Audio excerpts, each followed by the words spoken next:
네, 취업을 부탁해 2부 순서 이어가도록 하겠습니다. 네, 이번 시간 저희와 함께 하실 분들 소개할게요. 취향 저격수 양상국형, 취업 컨설턴트 홍기천쌤, 빅데이터 전문가 전민기쌤, 캠퍼스 특파원 황재은 학생 나왔습니다. 안녕하세요. 반갑습니다. 반갑습니다. 우리 재은 학생 어떻게 지내셨나요? 투자 이번에 하기로 했던 게 네. 날아가가지고 왜 날아갔어요? 저희가 이제 정보를 잘못 받아가지고 잘못 알고 있었던 건데 이제 1시간 만에 서류 작성이랑 인적사항이랑 다 적어서 보내달라고 했는데 차마 그걸 다 할 수 있지를 않아서 저희가 결국에 그거 포기하고 다른 거 투자 받기로 했거든요. 그래서 지금 좀 속상한 그게 있어요. 어떻게 전화 위복이 돼야 될 텐데요. 아, 되게 힘들더라고요. 많이 지금 정신 건강에 많이 힘든 것 같아요. 근데 또 배우는 기회니까요. 이런 시행착오가 또 소중한 경험이 될 수 있을 거라고 생각합니다. 네, 좋습니다. 자, 취업을 부탁해 시작하겠습니다. 먼저 취준생이 알아야 할 시사상식 퀴즈 풀어봐야겠죠. 봄 씨, 방법 알려주시죠. 네, 먼저 그날의 문제 출제자가 선정이 되면 퀴즈를 내주시면 되겠고요. 나머지 출연자는 맞춰주시면 되겠습니다.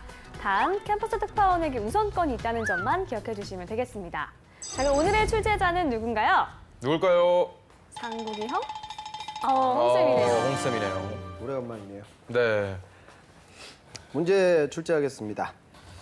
은행 금융과 다른 산업의 분류를 뜻하는 것으로 비금융회사가 은행 지분을 4% 이상 보유할 수 없는 것을 무엇이라고 할까요? 객관식입니다.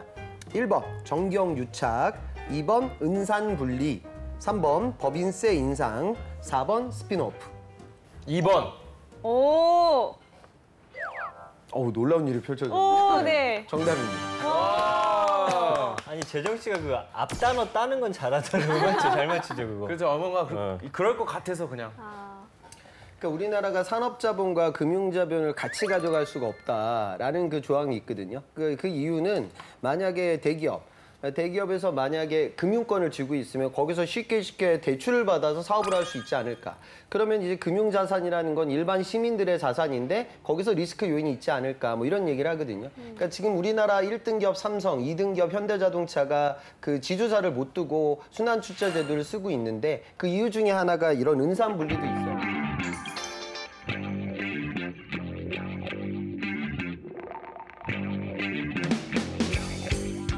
자, 우리 문제 풀어봤는데 난이도 어떤가요? 난이도요? 그냥 제가 좀 지식이 부족한 것 같다라는 생각? 그런 게 드는 것 같아요. 아닙니다. 네, 공부합시다.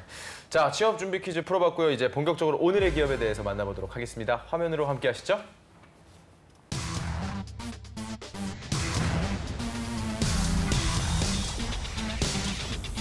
오늘의 기업은 인천국제공항공사입니다. 인천국제공항의 건설 및 운영과 관리를 담당하는 공기업으로 1999년 인천국제공항공사를 설립, 2001년 인천국제공항 제1여객터미널을 개항해 동북아 허브공항을 목표로 지속적인 성장을 거듭해오고 있습니다. 현재는 국제여객 세계 7위, 국제화물 세계 2위의 세계적인 공항으로 발전했고요. 지난해 세계 공항 서비스 평가에서 12년 연속 세계 최고의 서비스 공항으로 선정됐습니다. 2011년엔 중국 4대 공항 운영사인 하이난 공항그룹과 합자회사 설립 계약을 맺으면서 중국 시장에도 진출했습니다. 사실 인천국제공항은 2029년까지 총 5단계로 나누어 건설되고 있는 미완성의 공항인데요.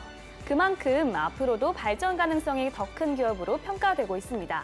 네, 인천국제공항공사. 저는 이제 비행기 타러만 가서 이제 그렇게 비행기 타러 가는 곳으로만 생각을 했는데 신생들한테는 인국공으로 불리면서 굉장히 인기가 많더라고요. 우리 재현 학생도 당연히 인천공항 알고 계시죠? 네, 저도 비행기 타러 여러 번 갔었던 적이 있는데 가서 보면은 해외에서 보는 그 공항들과 인천국제공항은 정말 많이 다른 것 같아요. 인천국제공항만큼 좋은 공항을 제가 본 적이 없어서 네, 진짜 너무 편리하게 잘 조성이 되어 있는 것 같아요. 네.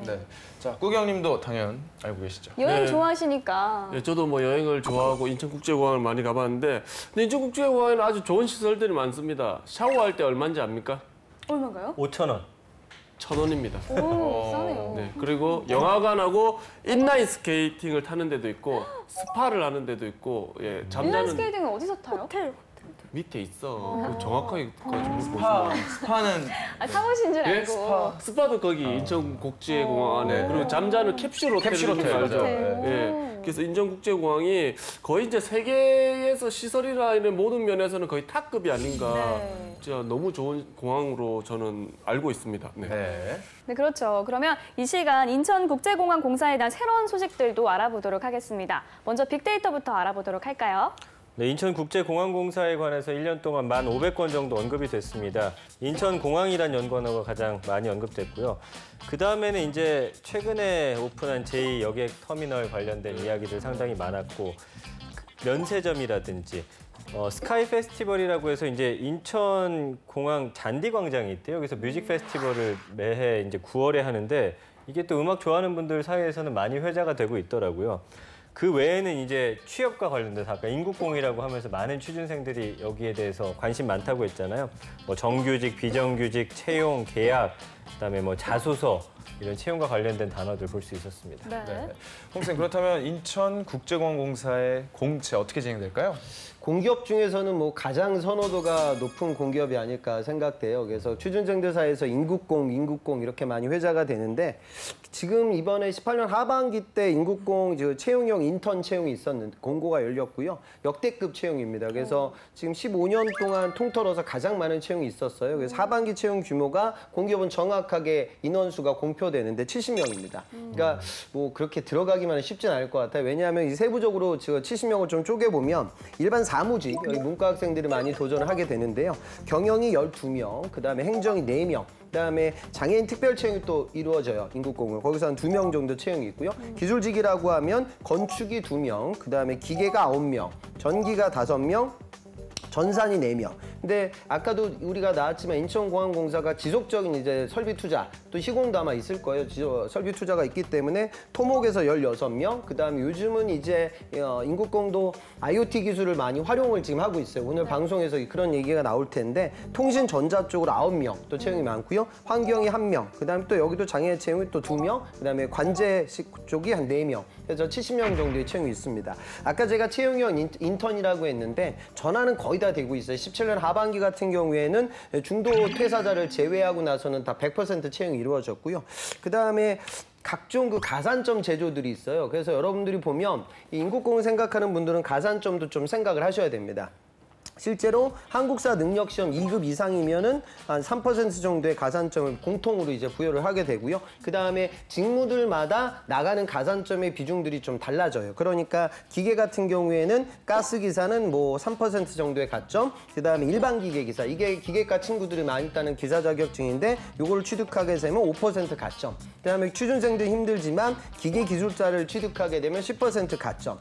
또 전기 쪽도 산업안전기사는 한 3%. 그 다음에 전기기사, 이것도 이제 전기 전공자들이 아주 많이 따는 자격증인데 이걸 따면 5%의 가산점을 줘요. 그래서 인국공을 생각하는 분들은 자격증 취득 꼭 전기기사를 따는 관련 전공자들이 인국공만 두드리진 않아요. 당연히 한수원도 이제 같이 쓰게 되는데 그런 가산점을 고려해가지고 자격증 공부가 이루어져야 되겠죠. 지금 제가 말씀드리는 건 취업 준비를 좀 오랫동안 보고 지속적으로 생각하는 좀 저학년 학생들의 이야기로 생각을 하셨으면 좋겠고요. 그다음에 스피킹도 오픽 같은 경우에는 7급이나 그다음에 오픽 토스 7급이나 오픽 IH 정도면 1%의 가점을 주고요. 그다음에 토익이 8급이나 그다음에 오픽 AL 토스 8급 받기는 쉽지 않거든요. 그때는 또 2%의 가점을 받게 됩니다. 그래서 아주 그 직군들마다 세부적인 가점 조건들이 있고요. 그 다음에 서류 전형을 하고 필기시험. 필기시험은 우리가 NCS라고 얘기하는 일반적인 NCS 시험을 보고 또 인성검사를 보고요. 그 다음에 지금 인국공은 아직도 그 직무수행 능력 평가를 봐요. 그래서 아까 말씀드린 경영으로 만약에 도전하게 되면 경영학이나 경제학 중에 택일해가지고 시험을 봐야 되고 그다음에 행정으로 도전하게 되면 법학과 행정학 중에 택일해서 시험을 봅니다. 그런 본인의 직무 전문성을 평가하기 위한 시험이 이루어지죠. 그러니까 뭐 가장 선호도가 있는 공기업이니만큼 단순히 뭐 이런 과거에 진행됐던 필기 시험도 준비를 해야 되고 또 NCS라는 시험도 준비를 해야 되고 그다음에 자격 가점 요건들도 어느 정도는 고려를 해서 도전을 하게 되고 그리고 역대급이라고 하지만 채용 규모가 사실 뭐 민간 대기업만큼 많지는 않기 때문에 좀 넉넉히 보지 마시고 좀 차근차근 도전하는 관점에서 인국공을 바라봐야 할 것 같습니다. 인기가 많은 공기업인 만큼 준비해야 할 것도 좀 많아 보이긴 하는데요. 자, 이번에는 떠도는 한간의 소문을 한번 확인해 보도록 하겠습니다. 상국이요. 인천국제공항에선 로봇이 체크인을 한다고 하더라. 하더라. 예, 뭐 인천국제공항 가면 뭐 진짜 크고 뭐 엄청 넓지 않습니까? 그래서 뭐 안내해주는 직원분들도 많은데 그 속에서 로봇이 있다고 합니다. 그래서 로봇을 찾으면 그 공항 입장부터 수속, 탑승 안내는 물론 기념사진 촬영까지 해준다고 합니다. 예, 이게 다 해주는 거 맞죠? 로봇이? 우리나라가 뭐 IT 강국이듯이 인천공항공사도 여기에 투자를 많이 하고 있는 것 같아요. 다른 외국 공항들에서도 이런 안내 로봇이 시범적으로 운영된 적은 있지만 인천 인국공에서 처음으로 정식으로 운영되는 현재 나와 있는 에어스타라는 이름의 로봇 서비스는 최초라고 합니다. 그래서 서비스들의 종류가 아주 많은데요. 출국장이나 면세 지역, 그다음에 입국장, 그 수화물을 받을 수 있는 지역에서 서비스가 운영이 된다고 하고요.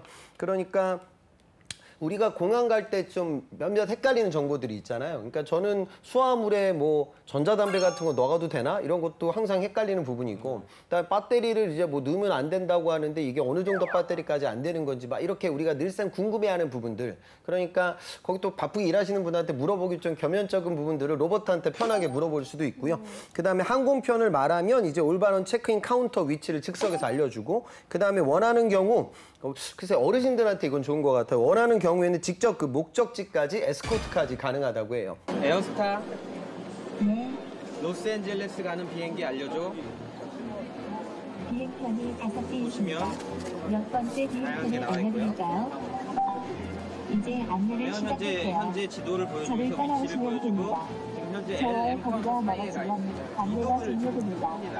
방향 확인하면서 잘 따라오세요. 또 현재 지금 출국장에 어디에 사람이 많은지 그런 실시간 정보들도 같이 제공이 된다고 합니다. 그래서 인국공 인천공항공사가 저는 제일 마음에 드는 건 이제 짐을 찾을 때 좀 다른 국제공항보다도 훨씬 더 빠르게 이루어지고 신속한 일처리가 인천국제공항의 강점이라고 여겨지는데, 이제 이런 서비스를 단순히 속도에만 그칠 것이 아니라 이런 로봇 서비스까지 이제 확대 적용이 되고 있다라고 판단하시면 될 것입니다. 네. 네, 알겠습니다.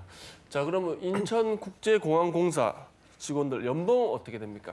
자, 플래닛이 공개한 자료를 보니까 올해 7월 자료고요. 평균 연봉이 4,461만 원인데 이게 왜 낮다라고 생각하시는 분들도 있을 것 같아요. 공사 치고는. 근데 사실은 아까 말씀해 주신 대로 1999년에 설립이 됐고 2001년에 제1여객 터미널을 개항했잖아요. 네. 그러니까 오래되지 않았어요. 그러니까 상대적으로 젊은 기업이고, 그래서 사원이 3,988만 원, 대리가 4,740만 원, 과장이 5,978만 원, 차장이 8,176만 원이기 때문에 직급이 올라가면 올라갈수록 연봉도 상당히 많이 올라가는 그런 기업이라고 보시면 되겠습니다. 네, 그렇군요. 자, 이번엔 기업에 대해 깊숙이 알아보도록 하겠습니다. 핫한 키워드로 기업을 저격해보는 시간이죠. 상구기업. 네, 키워드를 통해서 기업을 저격해 보도록 하겠습니다. 꾸기의 해시태그! 첫 번째 해시태그 보도록 하겠습니다. 짜잔! 샵 스마트 공항, 샵 동반자는 통신사입니다. 우리 앞서서 우리 로봇 얘기를 했는데요. 그 외에도 인천국제공항은 IT와 통신 기술이 결합한 스마트 공항이 되기 위한 노력을 부지런히 하고 있다고 합니다. 그 기술의 파트너는 국내 통신사들이라고 합니다. 네. 스마트 공항. 이게 어떻게 하는 건가요, 전세? 그러니까 사실 유동 인구가 가장 또 많고 왔다 갔다 하는 사람들이 많기 때문에 이 텔레콤 회사하고 양해각서를 맺음으로 인해서 유동 인구도 파악하고 이 사람들이 어디에 위치해 있는지까지도 파악해서 좀 더 빠른 출구라든지 입국 수속을 밟을 수 있게끔 좀 도와주는 그런 서비스고요. 네. 스마트 공항을 만들기 위해서 좀 필수적인 일인 것 같습니다. 그래서 SK텔레콤하고 양해각서를 체결을 했고요. 뭐 구체적으로는 이제 이런 것들이 있습니다. 티맵 내비게이션에서 인천공항 들어갈 때 이제 주차장에서 사실은 어디로 들어갈지 저도 굉장히 고민되거든요. 그러니까 뭐 지하 2층, 3층 이렇게 해갖고 처음에 잘못 들어가면 이제 차가 많으면 오래 기다려야 되는데 네. 이 T맵이 어디 주차장이 차가 적은지를 이제 알려줘서 그쪽으로 안내를 해주는 그런 서비스를 준비하고 있다라고 하고요. 네. 아까 이제 방송 전에도 상국 씨가 인천국제공항공사 관련해가지고 우리가 이제 처음에 수석 짐 붙이고 나서 표를 검사받고 이제 수석을 밟는 그곳에 사실은 잘못 들어가면 진짜 중국인 뭐 단체 관광객 만나거나 그러면 굉장히 오래 걸리잖아요. 네. 그것조차도 어느 입구가 가장 사람이 적은지 표시해주는 그런 서비스도 하고 있거든요. 그러니까 좀 더 편리하고 빠르게 이용할 수 있는 여러 가지를 위해서는 좀 이런 것들이 좀 연계돼야 되는 그런 점으로 확인이 되고 있고요. 그러니까 중장기적으로는 이제 5G를 기반으로 해서 인공지능, 사물 인터넷 플랫폼에 대한 어떤 최신 기술을 적용하기 위한 그런 출발점이 될 것 같습니다. 5G 같은 경우는 지금 우리가 쓰고 있는 LTE에 비해서 정말 놀라울 정도 속도가 빠르기 때문에 네. 이런 기술력과 이런 데이터들이 함께 결합이 된다라고 하면 정말 다시 한번 우리 공항이 세계적으로 편리하고 빠른 그런 공항으로 자리 잡을 것 같습니다. 네.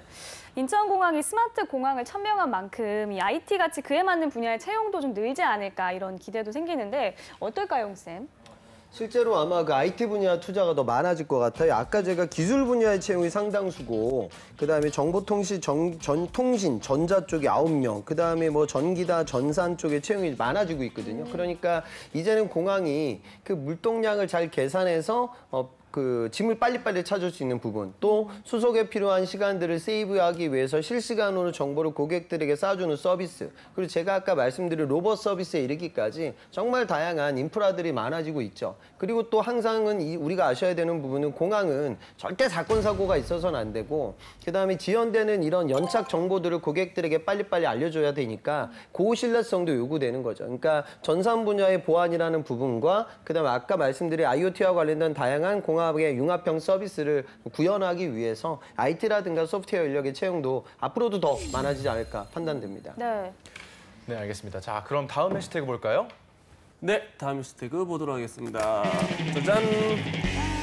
샵 신비주의 파괴, 샵 비밀은 풀렸다입니다. 우리 인천국제공항공사도 하반기 채용형 인턴을 모집하고 있다고 합니다.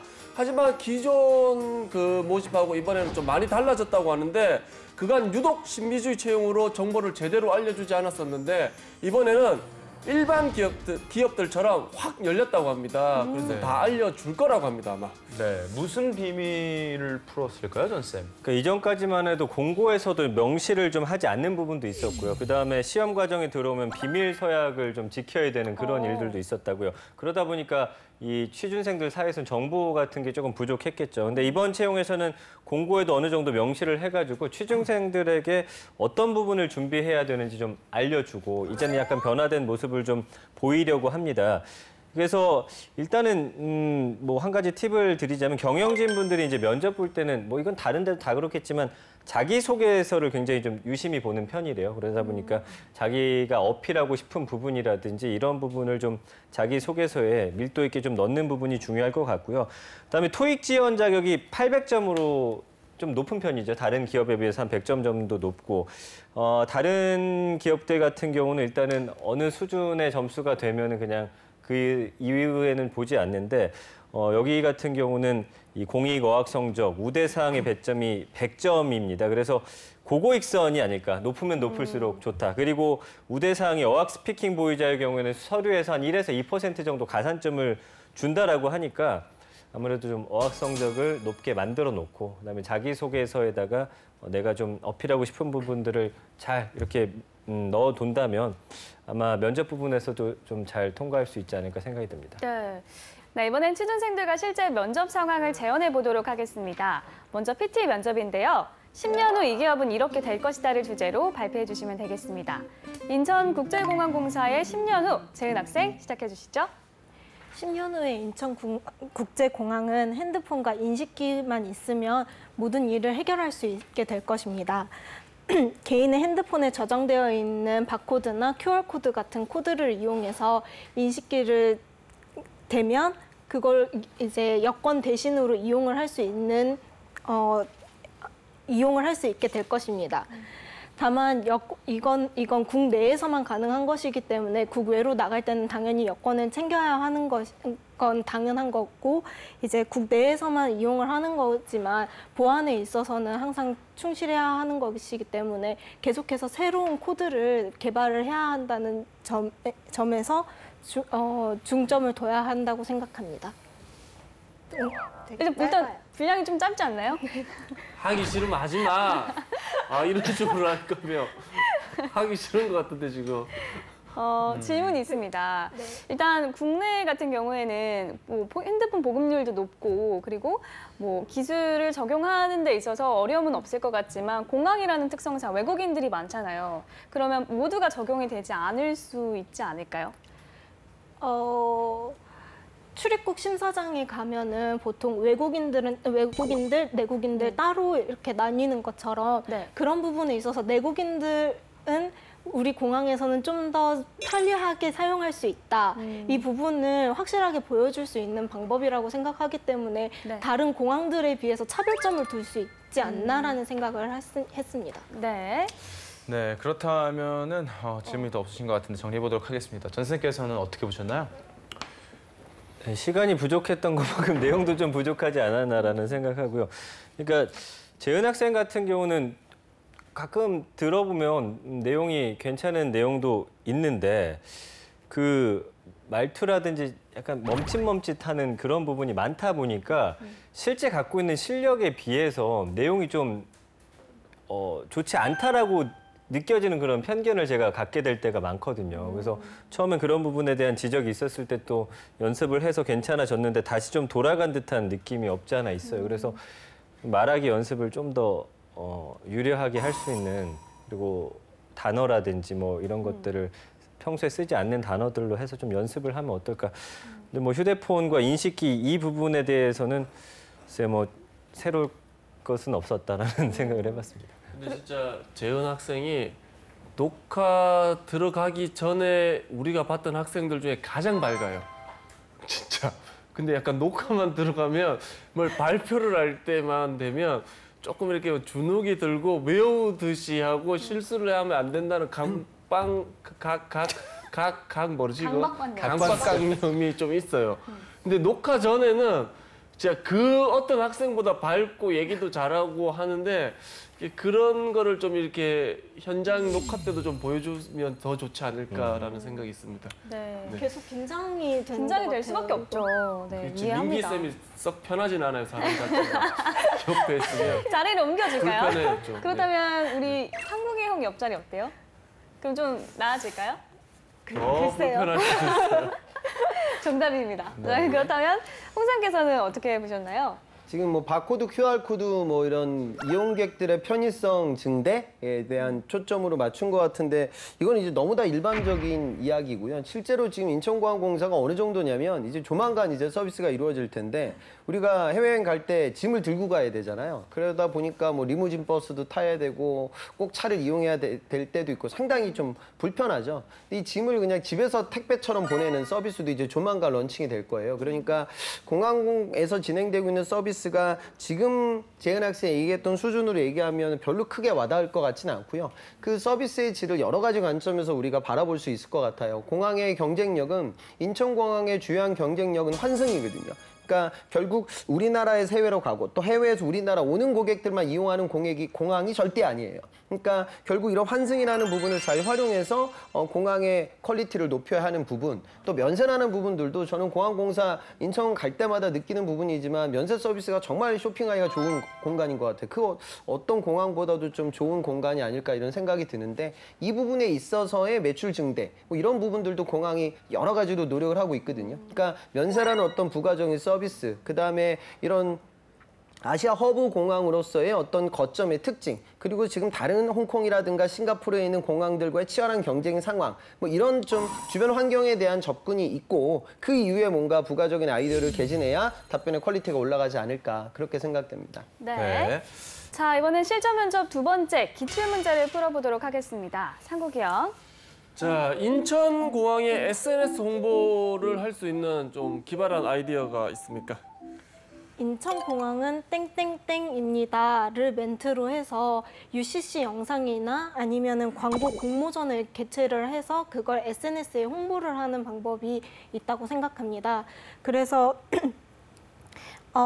UCC나 이 광고 영상을 페이스북 같은 그런 SNS에 계속해서 사람들이 만들어서 올리고 그걸 좋아요를 이 개수를 따져서 이제 공모전에 당선을 시키면 그걸 인천공항의 홍보 영상으로 사용을 할 수 있다고 생각합니다. 또 그런 식으로 한다면 실제로 이용하는 고객들이 만든 것이기 때문에 훨씬 더 인천공항을 이용하는 고객들에게 중심이 될 수 있는 홍보 영상이 되지 않나라는 생각을 합니다. 그러니까 지금 SNS를 활용한 그런 어떤 시류에 대한 언급은 괜찮은 것 같은데 제가 지금은 뭐 그렇게 이야기가 확 와닿진 않았거든요. 그러니까 사례를 더 디테일하게 들거나 안 그러면은 글쎄요. SNS 홍보 마케팅이 요즘 정말 많아지고 있어요. 그 부분은 뭐 이런 공항 공공 서비스보다는 아주 트렌드에 예민하게 반응하는 영화나 뭐 패션 컨텐츠, 뷰티 이쪽에서 많죠. 그래서 거기서 어떤 성공했던 모델을 끄집어내고 그게 성공한 이유에 대한 분석을 좀 활용해가지고 꼭 공항공사와 직통되는 아이디어가 아니라 하더라도 모바일 채널 상에서 성공하는 프로모션의 인사이트를 내가 이해하고 있다라는 언급 정도로만 가도 좋은 설득이 이루어질 것 같습니다. 자, 이렇게 실전 면접까지 마무리하면서 지금까지 인천국제공항공사에 대해서 알아봤는데요. 재은 학생 어떤 매력을 느꼈나요? 이번에 이거 기업 조사를 하면서 제가 되게 몰랐던 공항의 시설들을 굉장히 많이 알게 됐거든요. 한 번쯤 이제 사람들이 뭔가 비행기가 지연이 되거나 했을 때 잘 이용할 수 있는 그런 뭔가 안내 같은 것들이 있었으면 좀 더 좋지 않을까라는 생각이 들었어요. 네. 자, 홍쌤의 꿀팁도 빠질 수 없겠죠? 누군가가 뭐 그런 얘기 하더라고요. 우리나라는 왜 출국장에 해외 나갈 때 면세를 이용할 수가 있고 돌아올 때는 면세 이용을 못하게 하냐. 그래서 이 서비스가 마련돼야 된다. 왜냐하면 거기서 미처 물건을 못 사고 여기 온 사람이 마지막으로 물건을 구매할 수 있는 찬스를 줘야 된다. 이런 얘기를 또 하더라고요. 근데 저는 이제 개인적 사견으로는 그 출국장에서 많이 안 살 것 같다는 생각도 들거든요. 그러니까 왜냐하면 내가 여행을 나가기 전에 출장을 가기 전에 그때는 돈을 쓰기 전이고 그리고 마음이 되게 들떠 있잖아요. 앞으로 여행에 가야 되니까. 그런 기쁜 마음으로 면세점에 들어가서 물건을 구매하는 것과 여행을 다 마치고 이제 다시 집으로 와야 되는 그런 우울한 상황에서 누가 더 카드를 많이 쓸까? 그리고 여기서 여행장에서 이만큼 돈 쓰고 왔는데 여기서 좀 또 쓸까? 이런 생각도 해요. 그러니까 그런 좀 공항에서 실제로 진행되고 있는 전략 방안에 대해서 좀 깊이 있게 생각하는 자세도 필요할 것 같고요. 그리고 항상 그러니까 저도 항상 인천공항공사를 생각하면 그 공항을 생각하면 저도 행복한 기억밖에 없는 것 같아요. 그러니까 첫 출장 갈 때 두근거림, 또 처음 해외여행 갈 때 두근거림, 뭐 이런 것들. 근데 그런 마인드로 이제 면접장에 가는데 거기서 이제 업무를 수행하는 분들은 그런 기쁨을 가지고 일한다기보다 소명의식과 프로의식을 갖고 일을 하고 있기 때문에 정말 공항은 우리 항공도 그렇고 공항도 그렇고 공항이나 항공사에서 항공기에서 어떤 일이 펼쳐지면 그냥 넘어가는 법이 없어요. 항상 매스컴의 화두 집중을 받게 되고 그러니까 거기 있는 분들은 더 책임감을 갖고 일을 하고 이런 부분들을 생각해서 내가 여행 갈 때 느낌이 아니라 면접장에 갈 때는 직업의식과 소명의식을 갖고 있는 선배님들과 대화를 나눈다는 컨셉으로 면접장에 가보셨으면 좋겠습니다. 네, 감사합니다. 인천국제공항공사에 대해서 알아봤습니다. 공개 관심 있으신 분들에게 큰 도움이 되길 바라고요. 취업을 부탁해 오늘은 여기까지입니다. 다음 시간에 다시 찾아오겠습니다. 감사합니다. 감사합니다.